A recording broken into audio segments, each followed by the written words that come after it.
मैंने कहा अगर टैंक 5 मिनट मूव नहीं करेगा तो मैं आर्टिलरी के फायर से, इनडायरेक्ट फायर से टैंक को उड़ा दूंगा।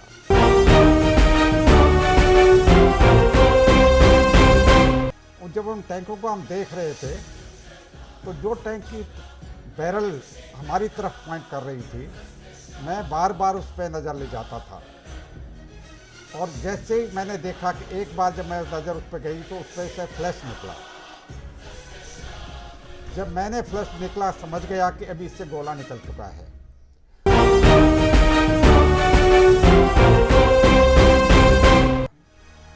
तो हमारे दिल में तमन्ना होती थी कि क्यों नहीं हम आर्मी को ज्वाइन करें और देश के लिए कुछ करें और ऐसा अच्छा काम करें जिससे हमारा भी अच्छा नाम हो। जिसके दिल में पूरी तमन्ना है कि मैं देश की सेवा करूंगा और मैं देश के लिए फिट बनूंगा।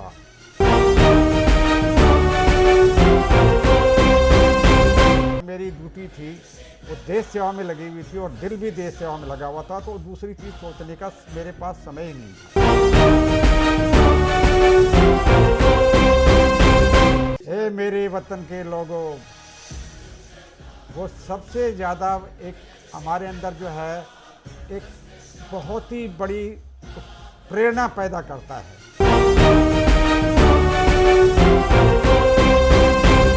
वी द सोल्जर्स या कार्यक्रमात मी मिलिंद गवळी आपला अँकर, आपलं सहर्ष स्वागत करतो। 71व्या स्वातंत्र्य दिनानिमित्त सह्याद्री वाहिनीवर एका विशेष कार्यक्रमात देशाच्या सीमेवर अहोरात्र मेहनत करून देशाची रक्षा करणारे जवान व अधिकारी यांच्याशी आम्ही सुसंवाद साधत आहोत।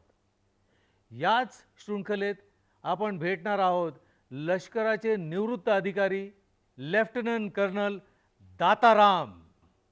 1965 आणि 1971 साली भारत पाकिस्तान युद्धामध्ये निधड्या छातीनं जोखीम पत्करून उल्लेखनीय कामगिरी केली।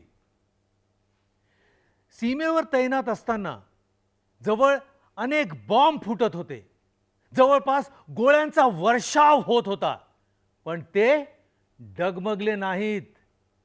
त्यांच्या याच उल्लेखनीय कामगिरीबद्दल त्यांना MID म्हणजेच मेन्शन इन डिस्पॅचेस नावाचा दुर्मिळ पुरस्कार प्रदान करण्यात आला। लेफ्टनंट कर्नल दाताराम यांनी तोफेचे गोळे आणि रायफलच्या फेऱ्यातनं मार्ग काढत दीर्घकाळ देशाचे रक्षण करण्याचे काम केले। त्याविषयी ते म्हणाले, हम 65 वार में पाकिस्तान ने हमला हम पे पहले किया और वो एक अच्छी पोजीशन में आ चुके थे। देश में ज़्यादातर लोगों की भावनाएं अपने देश के लिए सेक्रीफाइस करने की होती थी। तो उस वक्त मैं जो है जिस पोजीशन में था, दुश्मन के टैंक मेरे सामने खड़े हुए थे और मेरे से जो सीनियर अफसर था क्या बोला, उस वक्त मैं कैप्टन था, तो बोला क्या 65 के बार में मैं कैप्टन था, उसने बोला क्या आप टैंक को उड़ा सकते हैं। मैंने कहा अगर टैंक 5 मिनट मूव नहीं करेगा तो मैं आर्टिलरी के फायर से, इनडायरेक्ट फायर से टैंक को उड़ा दूंगा। और मैंने यही किया कि वो टैंक उड़ गया। उस वो मेजर मेहता थे, 9 हॉर्स के, दक्कन हॉर्स कहलाता है, वो मेरे साथ में थे। मैं कैप्टन था, वो मेजर थे, उन्होंने कहा था और मैंने उसको उड़ा दिया। और मेरी यूनिट, क्योंकि वो पैटर्न टैंक था और उसके गन ने टैंक उड़ाया था, तो उनका हो गया पैटर्न टैंक किलर। वो यूनिट का नाम उनका पैटर्न टैंक किलर हो गया। 1971 वार में मैं मेजर था और मैं एक 5 कुमाऊं 5 आसाम रेजिमेंट के साथ में एक आर्टिलरी का रैप था। तो जब 3 तारीख को जो है वार स्टार्ट हुआ तो 4 तारीख को आफ्टरनून में मैं, कमांडिंग ऑफिसर और स्क्वाड्रन कमांडर जो कि आर्मर का होता है, कमांडिंग ऑफिसर जिनको कि हम सपोर्ट करते हैं इन्फेंट्री का होता है, और मैं आर्टिलरी का, हम चारों अपने तीनों मिल करके पूरे डिफेंसेस को देखने गए। तो हम सबसे आखिरी ट्रेंच में जो दुश्मन की तरफ थी उसमें पहुंच गए और उसमें पोजीशन ले ली। जब हम देख रहे थे कि दुश्मन के 10-15 टैंक हमारे सामने खड़े हुए हैं और इन्फेंट्री मैदान में लौटी हुई है, करीबन 700-800 आदमी होंगे और 13-14 टैंक होंगे। और जब उन टैंकों को हम देख रहे थे तो जो टैंक की बैरल हमारी तरफ पॉइंट कर रही थी, मैं बार बार उस पर नज़र ले जाता था। और जैसे ही मैंने देखा कि एक बार जब मैं नज़र उस पर गई तो उस पर से फ्लैश निकला। जब मैंने फ्लैश निकला समझ गया कि अभी इससे गोला निकल चुका है।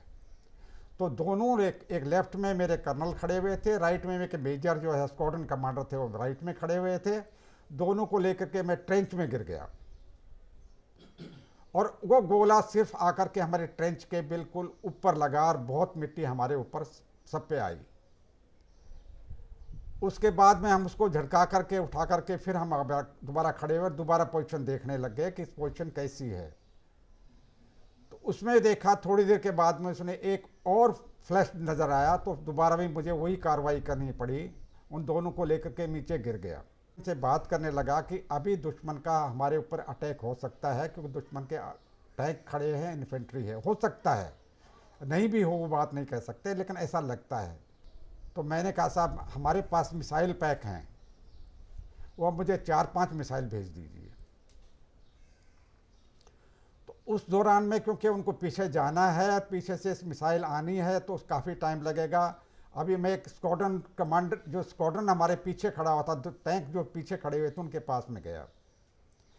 मैंने उनको कुछ समझाया।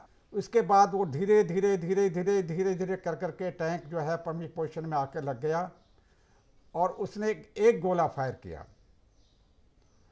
और जब गोला फायर किया तो वो थोड़ा सा उसमें जो है रेंज ज़्यादा लगाई, जिससे कि वो टैंक को हक करते हुए निकल गया।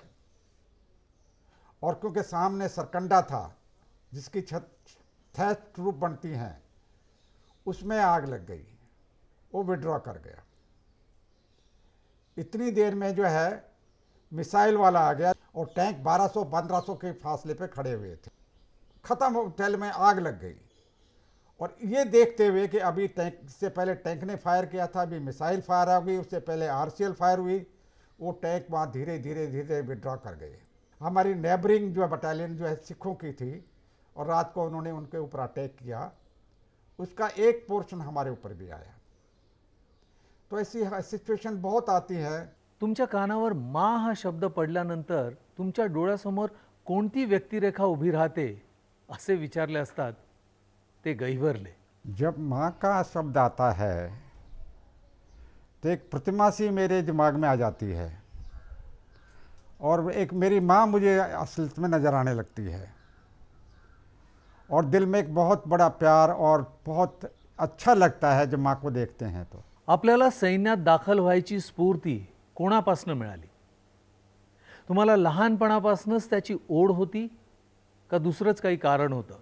असं त्यांना विचारलं असता ते म्हणाले, मेरे परिवार से काफ़ी आदमी हैं जो कि फ़ौज में पहले से थे और जब उनकी हम गाथाएं सुनते थे कि बार में उन्होंने ऐसा ऐसा किया, तो हमारे दिल में तमन्ना होती थी कि क्यों नहीं हम आर्मी को ज्वाइन करें और देश के लिए कुछ करें और ऐसा अच्छा काम करें जिससे कि हमारा भी अच्छा नाम हो। आपल्या सैन्यातील कारकिर्दीवर पुस्तक लिहायचं झालं तर त्यात सर्वात अवघड धडा कोणता असेल? त्यावर ते म्हणाले, यही कि ये सबसे अच्छी सर्विस है और इससे अच्छी सर्विस कहीं दूसरी नहीं हो सकती।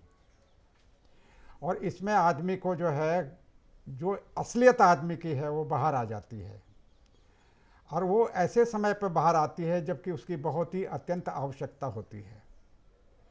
और इन चीज़ों को सोचते हुए इससे बढ़िया कोई कैरियर नहीं है। मुझे कभी भी आर्मी में किसी भी काम में कठिनता महसूस कभी भी नहीं हुई, क्योंकि मेरा दिल उसमें मौजूद रहता था। जो भी मैं काम करता था वो मैं अब दिल से दिल उसमें मतलब लगा करके काम करता था। तो मुझे कोई मुसीबत महसूस, दिन रात कितना भी काम करना पड़े, लेकिन ये महसूस नहीं होता था कि मैं कोई गलत, मतलब मुझे कोई तकलीफ़ है। मुझे खुशी होती थी काम कर कर करके, और जितना भी काम मिले उसे ज़्यादा करने को दिल करता था।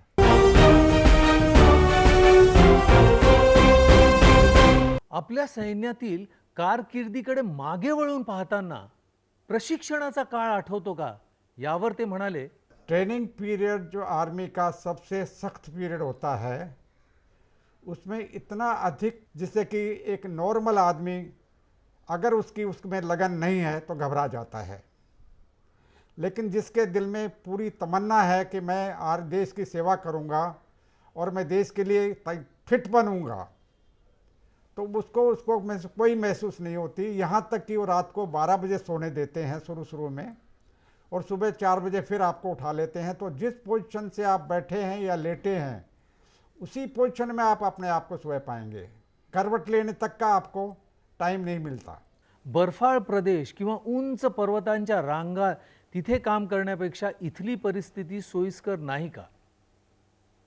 सियाचीन, नाथुला पास या भागातील परिस्थिती गारठून टाकणारी असते. सैनिकाच्या आयुष्यातली सर्वात कठीण दिवस किंवा कोणता दिवस तो फार त्रासदायक नाही असं त्यांना विचारलं असता ते म्हणाले, कोई भी जगह जहाँ भी मैंने काम किया, मुझे कभी भी कोई कठिनता महसूस नहीं हुई, बल्कि मैं खुश होता था जितना कठिन काम हो उसको मैं करूं और उसमें सफलता प्राप्त करूं। स्वतःच्या संरक्षणाचा विषय आला की युद्धजन्य परिस्थितीत किंवा एरवी सीमेवर काम करणारा सैनिक आपल्याला आठवतो. अशा परिस्थितीत लोकांचं संरक्षण करण्याचं ओझं सीमेवर असलेल्या सैनिकांवर असतं का? ये एक ऐसी आदत सी महसूस पड़ जाती है कि आप कभी इसको महसूस भी नहीं करते कि आप क्या कर रहे हैं, बल्कि आपके दिल में वो भावनाएं पैदा हो जाती हैं जिससे आप कुछ भी करने को तैयार रहते हैं। आपण देश सेवेला वाहून घेतलेला आहे. अशा वेळेला जनतेकडनं आपल्या काय अपेक्षा आहेत? उस वक्त हम इस विषय में कभी सोचते भी नहीं थे कि देशवासी क्या सोच रहे होंगे, क्या नहीं सोच रहे। हम अपनी ड्यूटी करने में इतने लग्न में हो जाते थे कि हम अपने देश की सेवा करते हुए किसी तरह से अपना समय जितना भी अधिक बिता सकें उतना बिताएं। स्वातंत्र्य दिन आता जवळ आलेला आहे. हा स्वातंत्र्य दिन आपण कसा साजरा करणार, यावर ते म्हणाले, इंडिपेंडेंस डे मनाने से एक वो जो भावनाएं थी, अगर देशवासियों में अगर वो भावनाएं पैदा हों और आदमी उस प्रकार के अच्छे कार्य करने की सोचे, तो यहाँ रहते हुए भी बहुत कुछ कर सकता है। कर चले हम फिदा जानो तन साथियों, अब तुम्हारे हवाले वतन साथियों. सर, तुमच्या आवडीचं देशभक्तीवरचं गीत कोणतं किंवा तुमच्या आवडीचा देशभक्तीवरचा सिनेमा कोणता, असा प्रश्न मी त्यांना विचारला तर त्यांनी मिश्किल उत्तर दिलं. जणू टाळलंच म्हणा.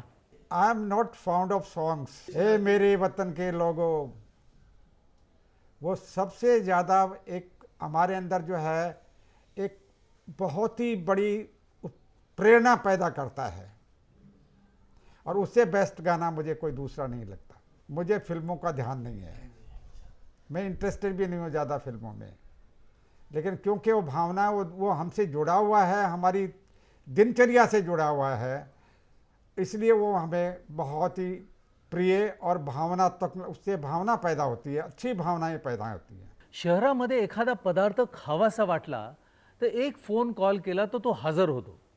पण सीमा भागामध्ये या गोष्टीची कल्पना करणं सुद्धा कठीण आहे. यावर ते म्हणाले, कभी कोई इच्छा एक्सेप्ट इसके कि हम खाना खाएं और जिंदा रहें, दूसरे किसी खाने की कोई इच्छाएं खास नहीं पैदा होती थी, क्योंकि उस वक्त जो है हमारा काम इतना, हम तत्पर उस पर इतना लग्न रहते थे कि हम खाना तक भूल जाते थे। बॅरेकमध्ये असताना घरच्यांची आठवण येते. अशा वेळेला सगळ्यात जास्त विरह कशाचा वाटतो? यावर ते म्हणाले, मुझे पूरे वार में एक भी बार, मैं आज दिल से बोल रहा हूँ कि एक भी बार किसी भी तरह की कोई याद नहीं आई। सिर्फ मुझे उस वक्त वो जो मेरी भावनाएं थी, जिस काम में मैं तत्पर था, उस कामनाओं में उसको पूरा करने में मेरा दिल लगा रहता था। सर, आपण एक सैनिक आहात. सेनेचं खडतर आयुष्याचा अनुभव आपण घेतलेला आहे. अशा वेळेला आपण आपल्या मुलांना सेनेत भरती होण्यासाठी एनकरेज करता का? मैं चाहता था, लेकिन मेरा बच्चा भी जो है तकरीबन सेलेक्ट हो गया था, लेकिन मेडिकल अनफिट आई साइट की वजह से हो गया। और उसकी भी इच्छाएं बहुत थी, और उसके बाद में उसके पढ़ाई में उसका जो है इच्छाएं बहुत कम हो गई, जबकि वो रिजेक्ट हो गया, मेडिकल रिजेक्ट हो गया। सर, देशाचा सर्वात मोठा शत्रू कोणता? आप जानते हैं हमारे कौन हैं? सर, आपण सेनेत नसता तर आपल्या देशाचं सार्वभौमत्व आणि एकात्मता टिकवण्यासाठी काय केलं असतं? इंसान के अंदर जो है आंतरिक इच्छा होती है, आंतरिक भावनाएं होती हैं, जो अगर आदमी सिविल में रहे या आर्मी में रहे उसमें कोई फर्क नहीं पड़ता, वो उसी इच्छा से, उसी तत्परता से, उसी लगन से काम करेगा। सर, आपल्या देशातल्या तरुणांना आपण काय संदेश द्याल? यही कि देश के लिए दिल में एक भावना पैदा करोगे, देश आपका है, आप देश के हैं, आप अच्छा करोगे देश अच्छा होगा, बुरा करोगे देश बुरा होगा। लेकिन जो आदमी अच्छा है उसमें ऐसी भावना आती नहीं, वो देश के लिए हमेशा अच्छा ही काम करता रहता है।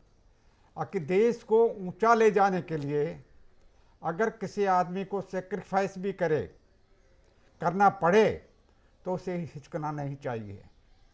और ये भावनाएं हैं तो आदमी को कभी भी कोई सेक्रीफाइस, कोई डिफ़िकल्ट काम आने पर भी उसको कोई मुश्किल नज़र नहीं आएगा। मैंने वार में जब भी रहा, मेरे को मेरा परिवार याद तक नहीं आया, क्योंकि मेरी उस वक्त जो है मेरी ड्यूटी थी वो देश सेवा में लगी हुई थी, और दिल भी देश सेवा में लगा हुआ था, तो दूसरी चीज़ सोचने का मेरे पास समय ही नहीं था।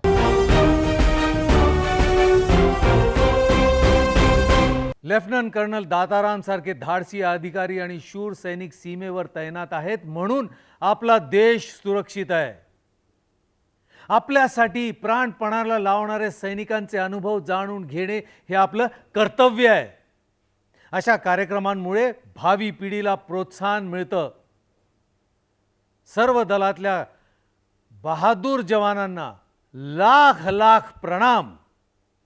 जय हिंद।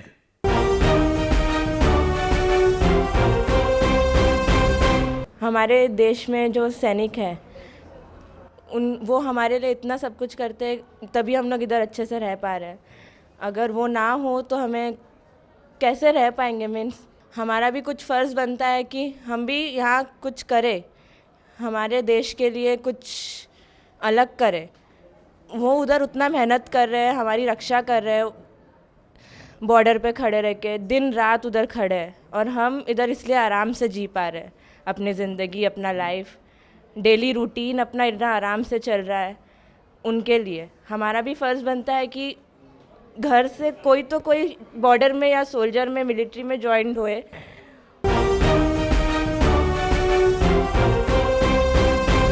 सर्व सैनिक बांधवांना शतशः प्रणाम, कारण ते आमच्यासाठी एवढं सीमेवर लढतात, आमच्यासाठी ते सगळे सुखांना बलिदान करतात एक प्रकारे, आणि आमच्यासाठी एवढं सीमेवर लढतात आणि सर्व सुखांचा त्याग करतात, त्यांच्या फॅमिलीपासून लांब राहतात, आणि त्यांच्यामुळेच आम्ही सिक्युअर आहोत आपल्या देशात। मायनस डिग्रीमध्ये प्रत्येक वेळेस ते राहून आपल्या देशाचा चांगल्याप्रमाणे सेवा करतायत। ह्या सैनिकांना त्रिवार धन्यवाद।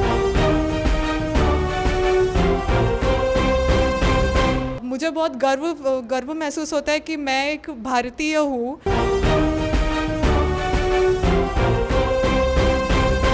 उनका मान, उनका सम्मान, उनकी सेवा का हमें सम्मान करना चाहिए, उनको सैल्यूट करना चाहिए। हम यहाँ सुखी जीवन व्यतीत कर रहे हैं, वो माइनस डिग्री सेंटीग्रेड में भी जाकर अपने देश की सेवा कर रहे हैं। तो ऐसे वीर सेनानियों को हमें बचपन में वीर अब्दुल हमीद के बारे में पढ़ाया जाता था, जिन्होंने 1965 की लड़ाई में पाकिस्तान के 3 अजेय पैटर्न टैंक को अकेले तोड़ा था। उनको परमवीर चक्र मिला था। उनकी शिक्षा के बारे में बताई जाती थी कि पेड़ पर चिड़िए के लिए निशाना लगाना था तो उन्होंने अंधेरे में निशाना लगाया था। ऐसे सेनानियों की शिक्षा दीक्षा, ऐसे सेनानियों के बारे में भी बच्चों को शिक्षा दी जानी चाहिए। मातृभूमि के प्रति लोगों के अंदर प्रेरणा जगानी चाहिए।